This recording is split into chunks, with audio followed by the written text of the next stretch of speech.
Hola a todos y bienvenidos. You're listening to the Voices of Hope podcast from the School of Hope in Guatemala. Our 20th anniversary is in 2023, and we want to celebrate by sharing our stories with you. Each episode will have a special guest who has been part of our journey and the fundamental success of our school. Their stories will inspire you, and we hope you learn a thing or two about our wonderful country of Guatemala along the way. So, let's get started.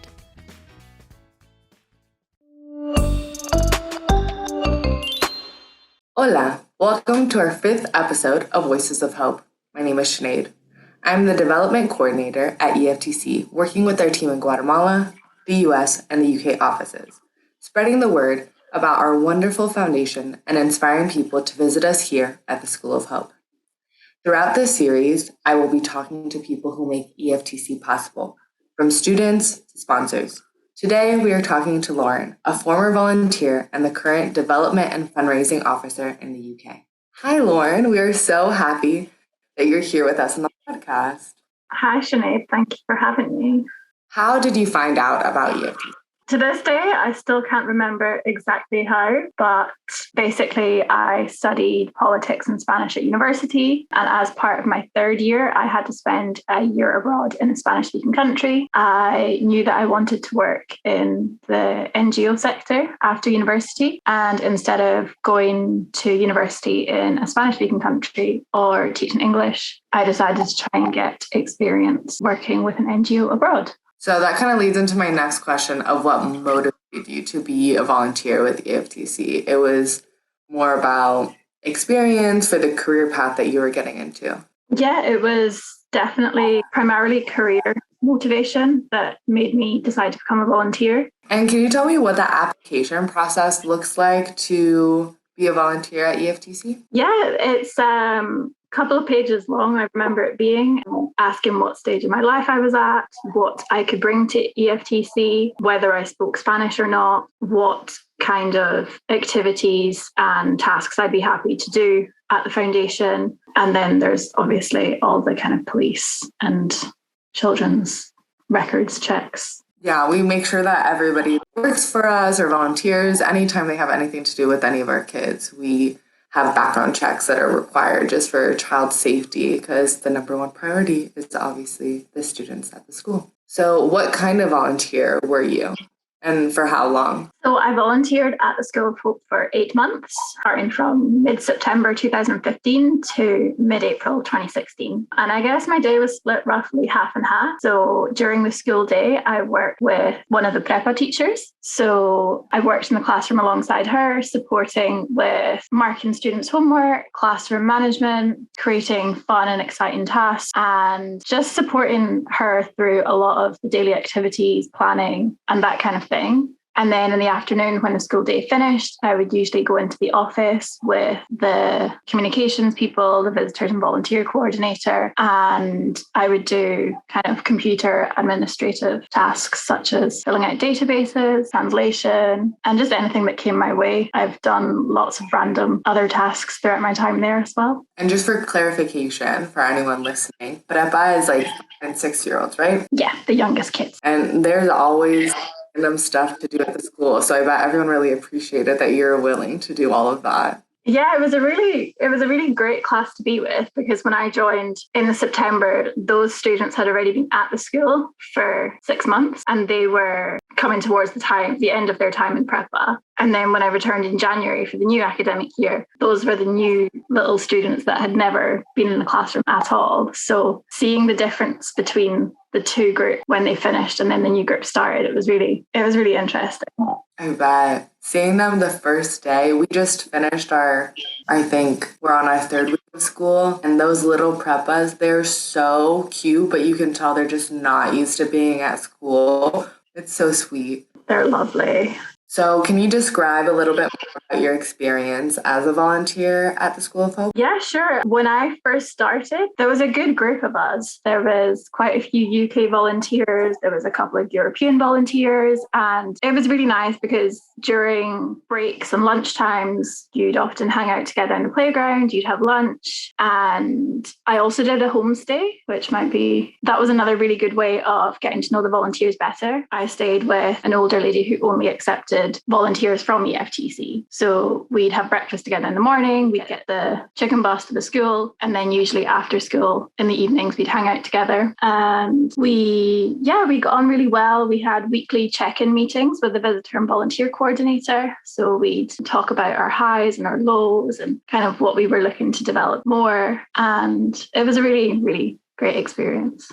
And can you describe what a chicken bus is for anyone that might not know what that is? Yeah, it's an old converted the traditional yellow American school buses, and they get shipped down to Guatemala after their service in the US. They get fitted out in these really bright colors with patterns on the side, and that's the traditional transportation in Guatemala. I grew up in the US, so we had US school buses, and so it would take people from their house to the school or on field trips. And I remember in 12th grade of high school, I was sitting on the bus on the way to a field trip or on the way back. And I vividly remember being like, this is the last time I'm going to be in one of these school buses. And now I live in a country that is their public transportation. But it is so funny to see them all decked out. Some of them don't even, obviously the shape is the same, but you couldn't tell from the way that there's lights on it, paint, all that kind of stuff. You're like, wow, this is not the same bus that I was on. No, and the walkway is so tight. That's the one thing I remember. The school buses in the UK,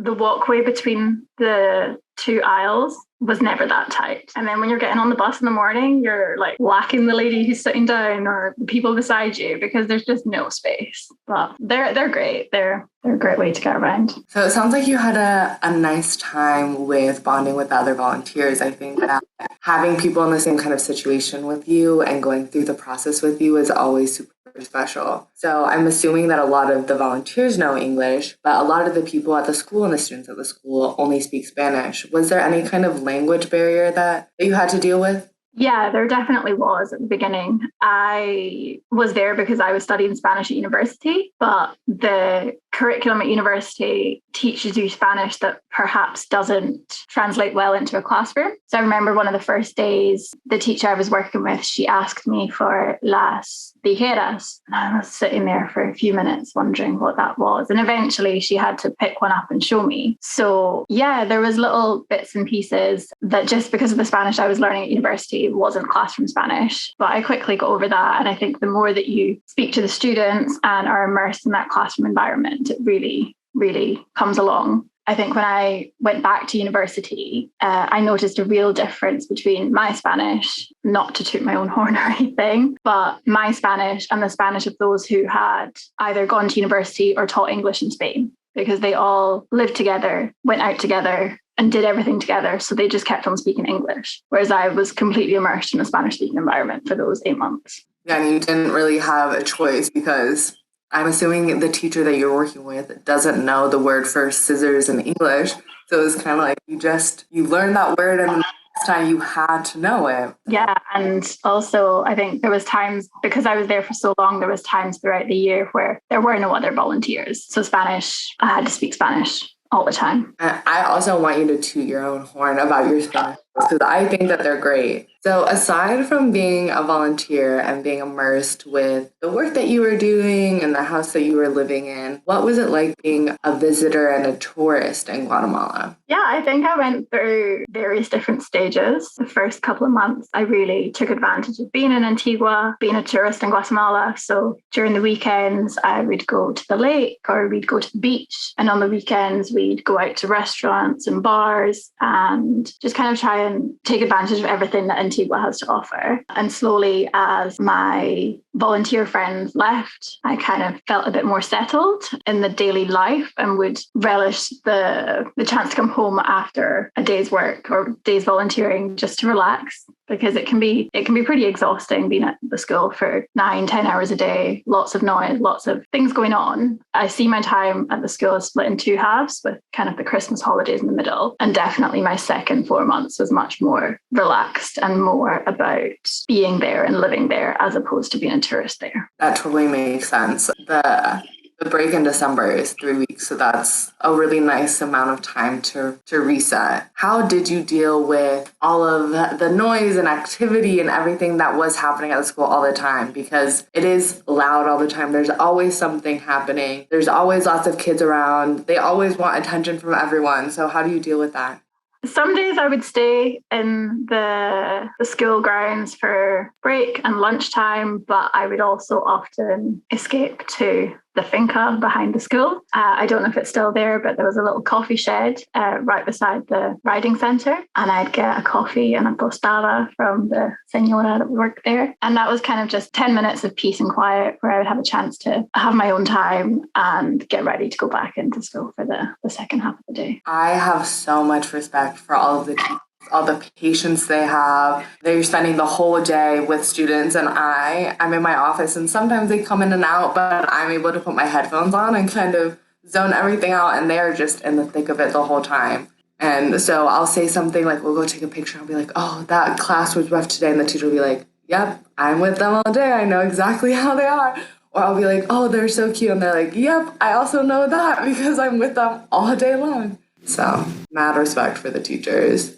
Going back to being a visitor in Guatemala, what are some of your favorite places to see or things to do in Guatemala? That's a great question. My most favorite experience that I had in Guatemala was definitely somewhere perhaps a little less well known. There is a place called Laguna La Chua, a couple of hours outside of the town of Coban and the kind of center of Guatemala. Whilst I was there, I didn't have my own car, so I had to use public transport to get all the way up there. And it was a trek, but it was just incredible. And to this day, one of my most favorite experiences. You are right in the middle of a lake, in the middle of a forest, and there's howler monkeys in the forest. And there's very few other tourists. So I was there over a weekend. And yeah, a few Guatemalans come to do kind of a barbecue, but there's very few people that will stay there for the night. And it's just so special to wake up the next morning to hear the monkeys, but also the complete silence aside from them. Some other favorite things to do, of course, the lake. The lake has so many different towns and villages that there's something for everybody. Something that is wonderful about Guatemala is all of the natural beauty. The two places that you spoke about are known for the beauty of the place, and it feels like it's not as touched by people and by kind of how we generally see the world, that people are always building up and adding more houses and all that kind of stuff. Guatemala has a lot of places that seem less touched, and you can see the natural beauty that the country has. So that's really nice about it. Are there any specific places in Antigua or in Jocotenango that are special in your mind? There's definitely one restaurant that sticks in my mind, Papi's in Antigua. I first started going to Papi's because they do weekly or monthly volunteer nights where they would showcase an NGO in the Antigua area. And we would have a slot every couple of months where a percentage of drinks purchased that night, the profits would go back to the NGO. So that was when I first started going, because everybody got encouraged to go along on those evenings. Sometimes we'd do a quiz, sometimes we'd kind of do lots of different things. And it's a Texan barbecue restaurant with some really, really good food. And I still love it to this day. I think it's so funny being from the US and then having this. It's a really popular, not just for you, but for lots of people. Lots of people bring it up all the time. And yeah, I just think that it's funny. Speaking about one of the volunteer activities you did, what is one of your favorite memories of your time while being a volunteer? I think it's got to be, and I'm sure many people will say this, but I had a chance to be there for graduations because I was there for 8 months. I saw the end of the school year and I was able to attend both the primary school and the middle school graduations. And I was there for all the kind of hustle and bustle in the lead up to that. Some of the sponsors came. I also did a lot of the cutting out and sticking of little stars and table decorations. And it was a really, really special time. The Guatemalan starts in January and ends in around October. We normally have a month of like summer school or escuela de vacaciones in November, and during that time, that's when graduation is. So we recently just had it, and I feel so similar to you. It just represents why we're doing this and who we're doing it for, and being able to see, one, the students do like finish and get their certificate and their little gift that have the little star on it, and then also seeing their parents and how proud they are of their student, of their child, and you can just see it on their face, and they all make sure to take a bunch of pictures. And something that was interesting for me is in the US in graduations, we don't do a parent-child dance, but there they do a waltz at every graduation, which I thought was so special to have a moment between the parents and their child, because it's not just the child that goes through this process. Parents put so much into it. So I would agree that that is one of the most special times.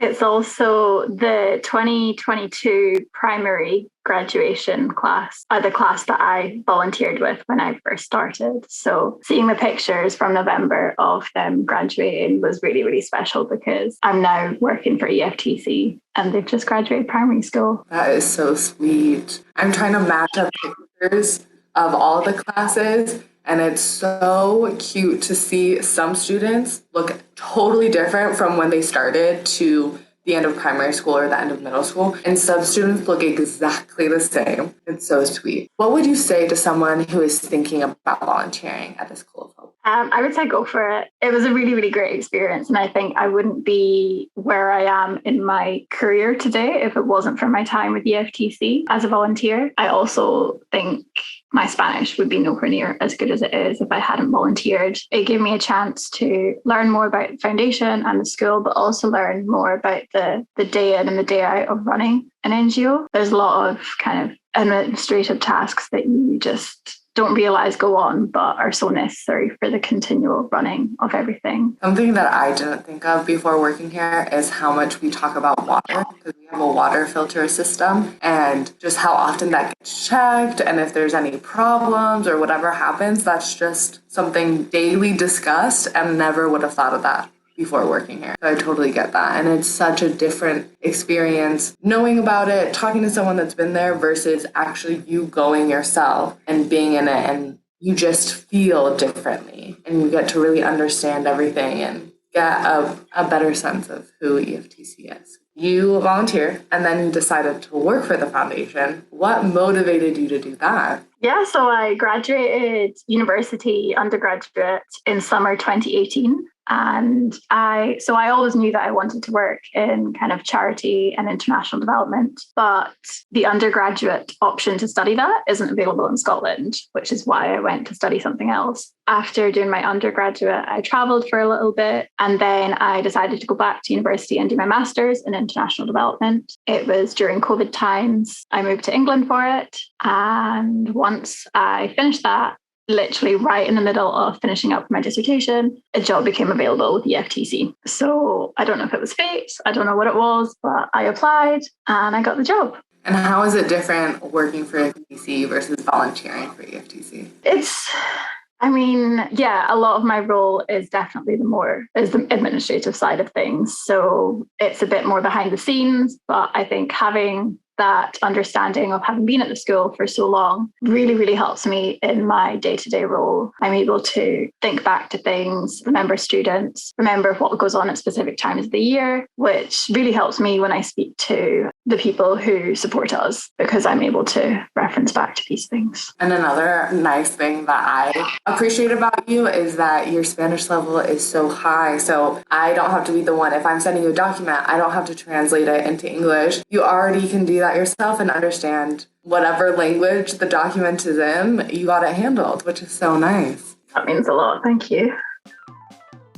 So now it's time for our special segment. You have 15 seconds to share the best gem you know about Guatemala, either a place, a food, or a tradition. I know we went over some of the things that you really like, but this is, I guess, come up with a different one that you think is a gem. So 15 seconds starting now. It's got to be Guatemala's coffee. Anybody that knows me knows that I'm a big fan of coffee, and that whole interest actually stems from my time at the foundation and the location of the school, which is on a coffee farm. Guatemala has some of the best coffee in the world, and it also has some of the best cafes. So if you're in Antigua or another part of Guatemala, there's so many chances to try amazing coffee, and you'll never look at a rubbish cup of coffee in the same way again. There are so many cafes here that you wouldn't expect, because the way that Antigua is set up is that from the outside, a lot of the times you don't know what's inside. So sometimes I walk past, like on the same street that I've walked a million times, and then I notice that there's a cafe. And it could be because it's new, or it could be because